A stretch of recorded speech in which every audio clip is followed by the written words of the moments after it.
everyone. Welcome to the Leading Hopes podcast. My name is Kevin Jack.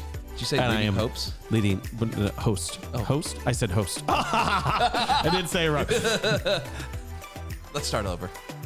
Hey, everyone. No, we're rolling with this. Okay. Merry Christmas. This is the Christmas episode of Leading Hope. Today's going to be a little different because it's December 21st. 22nd, maybe, based upon when you're listening to this throughout your week. You've got tons to do. 80 degrees. You've got work to finish up. It's 80 degrees here.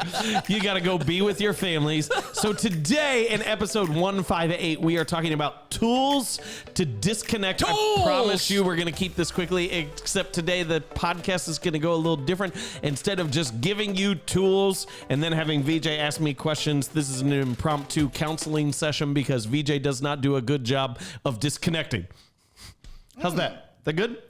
What are you talking about? So I'm going to give VJ some tools to disconnect and ask him some questions on it. And you're going to be able to watch this before your very eyes. All right, I'm excited. And hopefully something in here will be helpful to you. Subscribe, rate, review, share, podcast platform every Wednesday. There we go. I feel like I covered all of it right there. You're a marketing genius. So first off, really quick notes. The importance of actually having time to disconnect, because we live in a culture that prides ourselves on, I work, I never stop working and I'm good to go. Disconnecting from the stress lightens the load and energizes us. An opportunity to release our burdens by engaging in something else. And you don't release the burden by doing nothing. That's so important, is it often compounds it. So it becomes an act of energy. Make it really, really simple. You have been in that spot where you are too tired to get up and go to bed. And you just sit and you do nothing. And then 30 minutes later, you're even more tired, but you decide, I guess I better get up and go to bed. It actually takes energy to get up and go to bed. It's easier to sit there, which actually de-energizes you over time. So I want you to be energetic enough to disconnect, which will help you in the long run. I want you to be energetic enough over this holiday season to disconnect, which will give you more energy in the long run. I feel as though you're talking to me. All right, so here you go. Tool number one is don't do... I'm not looking to the camera. I'm looking to VJ for the duration of this episode. Yeah. Merry Christmas, everybody. Tool number one. He's back. I'm back. Don't do less, do different. Don't do less, do different. Zero activity is not recharging. Different activity is. So I like here's that. Simple encouragement. If your work is mental, to recharge, you must do something physical. If your work is physical, to recharge, you must do something mental. Most of my work is mental. And so my recharging activities aren't, I'll read a book for development. That's not recharging for me. It usually feels like more work. No, I love to read, but it's not the thing that's recharging. For me, the most significant work is like, hey, I go play basketball. I go work out. I go every once in a while, occasionally, and run. If I am not extroverted by nature, okay? So if I've been with people, this part makes sense. I go be by myself.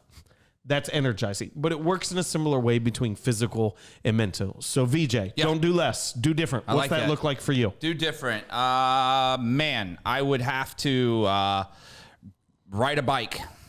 Are you going to go ride a bike this holiday season? I don't have a bike to ride. You don't have a bike. I don't have. Do you have an idea as to something? I mean, it would be something physical because I'm not there right now. I'm not doing those things, and it need to be something physical. You got a electric scooter? I do. I'm going to take that out as soon as it comes in. Oh, there we go. So you can enjoy VJ during this holiday season riding your electric scooter, unless if you live not in Florida where it's 80 degrees. 8 degrees somewhere else. Yeah, but that is something that would be fun for me. Like that's the purpose actually of us purchasing them is to get me out and do something different. I mean, so I understand exactly what you're saying. Yeah, so I would just encourage you, hey, make it really, really simple. If your work involves you sitting, figure out something to do where you're not sitting. Well, that is actually really wise. If your work involves manual labor, find something to do that involves you sitting. It's good. And that'll be recharging. Tool number 2, distance your work. Now, this is a really simple thing. Work is a default for many of us, and I would say for many people, we like it, right? Oh, we like it. I would say some of us love it. Yeah, I enjoy what I do. Yeah, I enjoy what I do does. Yeah, I said that awfully. I understood. I enjoy the impact, the outcome of what I do, but I also really enjoy what I do. The process, man. And so here's just a simple phrase, distance your work. If we need to disconnect, which we do, we must make it harder to work. Make it more difficult to do work. So ready? Here's simple things. Like if you have email, delete the app. Can't do it. If you have disconnect Basecamp. Can't do it. Put your phone not in your pocket. Put it on the counter. Put it in a different room. Put your laptop every single time. If you have to pull it out and like work for a little bit, that's perfectly fine. Okay? Go do your work. Okay. But then when you're done, shut it, put it away, put it in a drawer where it's not in your line of sight. Do anything you can to literally create some physical distance, some additional time, so you're making it harder to work. I heard someone years ago, what they do is they wanted to watch, this is in terms of the recreation side. I'm not taking the recreation side because it's the holiday season and we want people to disconnect, but they wanted to watch less TV. So the thing that they did is they pulled the power cord out the back of the TV and they went and put it in a drawer in a different room. So that anytime they wanted to watch TV, they wouldn't just casually turn it on and find themselves in front of it. They would have to be really intentional about going to other room, get the power cord out, plug it in. Got it. And they found that they watched dramatically less TV. So VJ, distance your work. What's that look like for you? Your big thing's your laptop. Yeah. What can you do to distance yourself from your laptop during this Christmas holiday season? Quit my job. Nope. Other than that, that'd be quick distance. You're now being able to watch this counseling session go very poorly. Well, I mean, right before your eyes. To be fair, this is actually how it goes. The person that is being counseled gives the ridiculousness, and then you lean in as a counselor and start peeling back the layers. Let's go, ogre. Okay. Onion.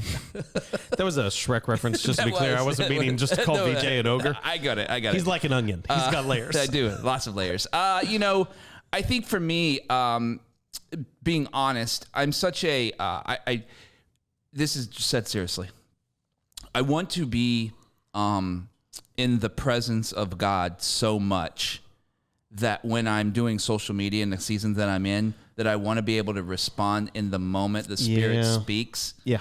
And that a lot of people want to plan out everything. Mm-hmm. And I plan out as much as I think I can with giving God full reign to change anything at any time. Yeah.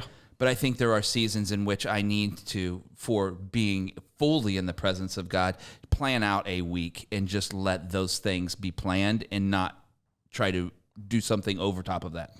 I don't do that well, but I need to. So you're saying at significant moments in which you need to be more connected relationally than you need to be connected to your work, it would be helpful for you to interrupt your spontaneous rhythms, which I know sounds weird. Right. But to forego those, to be planned out in advance. Yep. To have it put away. That would be exactly what I'd have to do. Awesome. Yeah. That's good. Yeah. All right. Tool number 3 for everyone, because we're talking to absolutely everyone. Tool number 3, find an activity that you get lost in. I think this is connected to the first of don't do less, but do different. But I truly think one of the most important things that you can do is to find an activity that you personally will get lost in. Me, really, really simple, is movies. Yeah. TV shows don't do it for me. But like when I watch a movie and I actually put my phone away and I don't scroll on social media or try to do other work while I'm watching the movie as well, I am just like, I'm different. I get lost in it. It doesn't even have to be a good movie. I love bad movies. Yeah. So, V, what's that look like for you? An activity that you could get lost in. Said seriously? Yeah. Man, I get lost in just watching people's live streams. Oh, yeah? Yeah.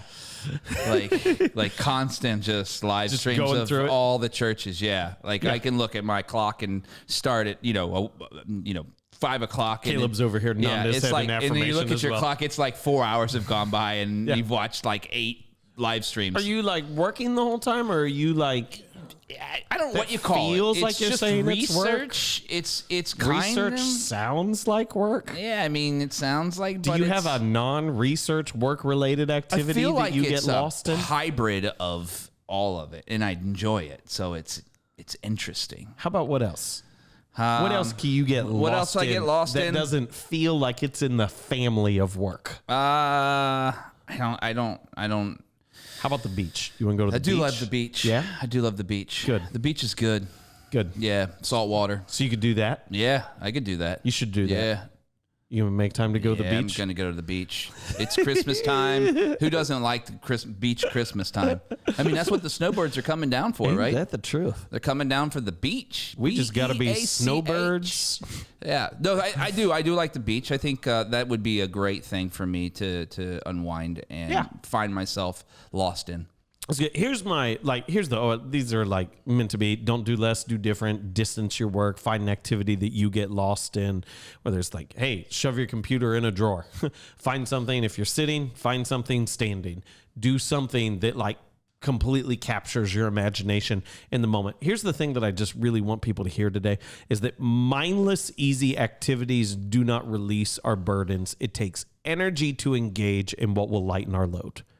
The default, the thing that's simple, is not going to make, when you re-enter work mode, it's not going to make it feel lighter. I heard years ago this idea that we were created for a work-rest rhythm, and we live in a toil-leisure rhythm. That's good. We were made to engage and then disengage. Strain, recovery, if we use that language. Instead, what we do is we're never really on and we're never really off.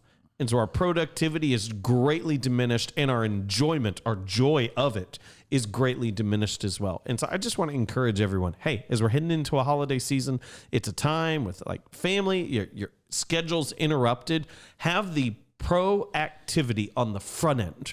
Have the energy to plan out what you need to do that will make you feel refreshed in the long run, that will lighten your burden by disconnecting and doing what you need to do. Wrap us up. That's it, man. I got a lot of stuff to work on, as you can see here.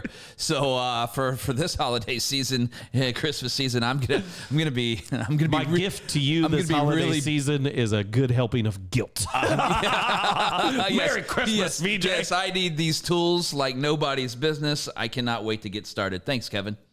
Thanks for joining us today on the Leading Home Podcast. Merry Christmas. Subscribe, rate, review, share. Podcast and platform. Everyone has Wednesday.